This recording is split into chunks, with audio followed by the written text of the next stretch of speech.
కాసేపట్లో ఢిల్లీ వేదికగా NDA high level meeting ప్రారంభం కాబోతుంది. అనంతరం కీలక ప్రకటన చేసే ఛాన్స్ ఉన్నట్లుగా సమాచారం. ఇప్పటికే కేంద్ర కేబినెట్ విస్తరణ జరగబోతున్నట్టుగా వార్తలు వస్తున్నాయి. ఇక ఈ నేపథ్యంలోనే ఆ దిశగా ప్రకటన చేసే ఛాన్స్ ఉన్నట్లుగా తెలుస్తుంది. దీంతో కేంద్రం కేబినెట్ విస్తరణ వార్తల ఊహాగానాల నేపథ్యంలో టీడీపీ ఎంపీలు అప్రమత్తమైనట్లుగా సమాచారం. కేబినెట్ విస్తరణ కోసం టీడీపీ ఎంపీలు ఆశగా ఎదురు చూస్తున్నట్టుగా తెలుస్తుంది. ఒకవేళ విస్తరణ జరిగితే టీడీపీకి ఒక సహాయ మంత్రి ఆఫర్ వచ్చేలా ఉన్నట్లుగా వార్తలు వస్తున్నాయి.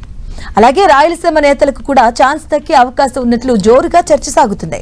అందులో చిత్తూరు ఎంపీ దగ్గుమల్ల ప్రసాదరావు లేదా హిందూపురం ఎంపీ పార్థసారథికి అవకాశం వచ్చే ఛాన్స్ ఉంది. ఇక వీరిద్దరితో పాటు రేసులో అమలాపురం ఎంపీ గంటి హరీష్ కూడా ఉన్నట్లుగా సమాచారం.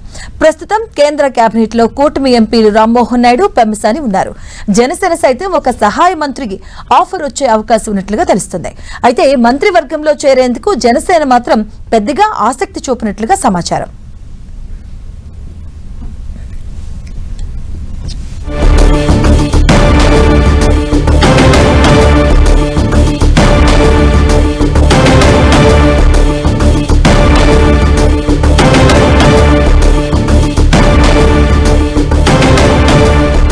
మరి కాసేపట్లో ఢిల్లీ వేదికగా ఎన్డీఏ హై లెవెల్ మీటింగ్ ప్రారంభం కాబోతుంది. అనంతరం కీలక ప్రకటన చేసే ఛాన్స్ ఉన్నట్లు సమాచారం. ఇప్పటికే కేంద్ర కేబినెట్ విస్తరణ జరగబోతున్నట్టుగా వార్తలు వస్తున్నాయి. ఈ నేపథ్యంలోనే ఆ దిశగా ప్రకటన చేసే ఛాన్స్ ఉన్నట్లుగా తెలుస్తుంది. దీంతో కేంద్ర కేబినెట్ విస్తరణ వార్తల ఊహాగానాల నేపథ్యంలో టీడీపీ ఎంపీలు అప్రమత్తమైనారు. కేబినెట్ విస్తరణ కోసం టీడీపీ ఎంపీలు ఆశగా ఎదురు చూస్తున్నట్టుగా తెలుస్తుంది.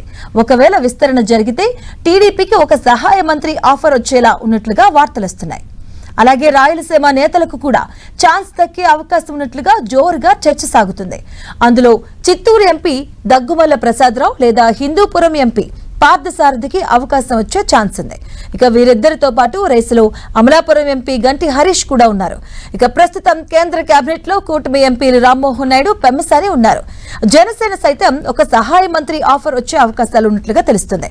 అయితే మంత్రివర్గంలో చేరేందుకు జనసేన మాత్రం పెద్దగా ఆసక్తి చూపినట్టుగా సమాచారం.